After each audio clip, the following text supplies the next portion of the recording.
everyone, welcome to Elegance Lab. I'm Libby, and today I want to talk about three different archetypes that I like to activate within my Elegance Lab cooperations, collaborations, co-creations. We're always doing it together. I love archetype work. It informs my coaching, Liberatory Love, and it informs my work here within Elegance Lab because Elegance Lab is a place to explore and experiment with the possible. And to do that, we get to invite different parts of ourselves to be present. So the three archetypes that are really important for me to bring forth with whoever I'm working are first, you can put your own names to these, but the first is what I call the sacred creator.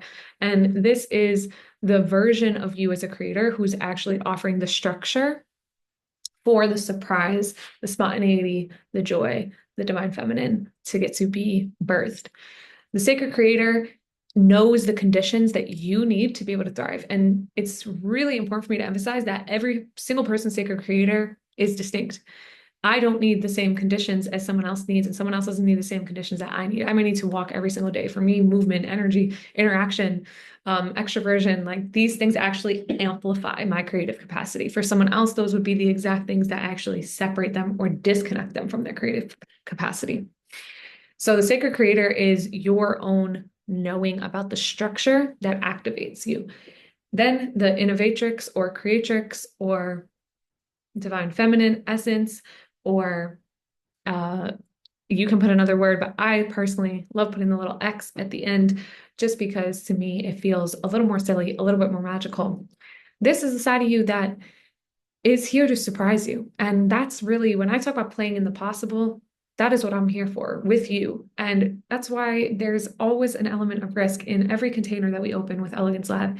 We don't know where it's going to go. I don't either. I am actually in submission to my own sacred creator and divine feminine creatrix energy that is working with you as you bring your vulnerability to create the container that will allow this deepest form of surprise to emerge.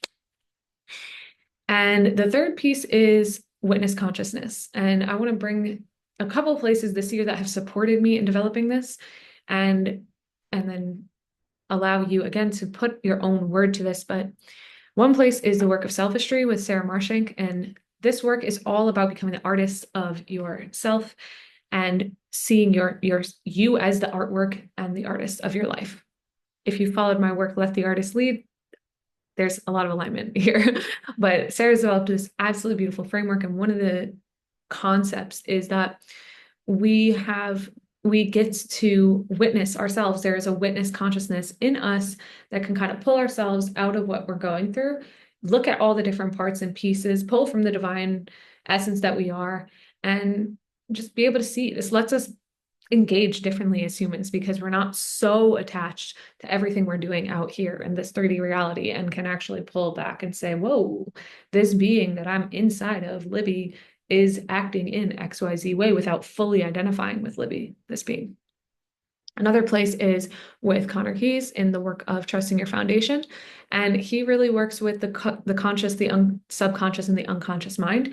And in his space, as I've begun to engage with it, the subconscious becomes this tool, this linkage between the unconscious and the conscious, where we can actually grow our capacity and grow our capacity to allow more of our conscious thinking, moving mind to access more of that unconscious, again, knowing of our own divinity and wholeness and fullness.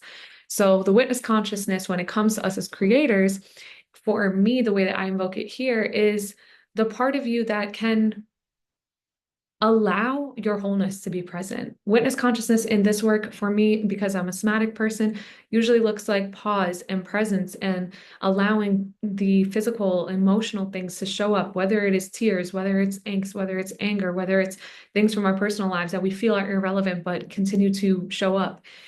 I want to work with the whole being of you that is creator. And while there is moments that we may need deeper therapy and work, it's my invitation within Elegance Lab work to welcome more and more of the whole being that you are to get to inform the structure that you need and the surprise that you're longing for. If you have worked with me on these things, I would love to know, what have you learned? What has shifted in your creative work by invoking some of these parts of you, the part that loves the structure or knows the structure that works for you, the part that loves surprise or is naturally here, and the part of you that is pure energy, that is your wholeness, that is your somatic mind, body, spirit, and all the things being, allowing this experience of life through your being. Comment below and also message me if you would like to work on these 3 archetypes, activating, bringing out these archetypes in your next creative project.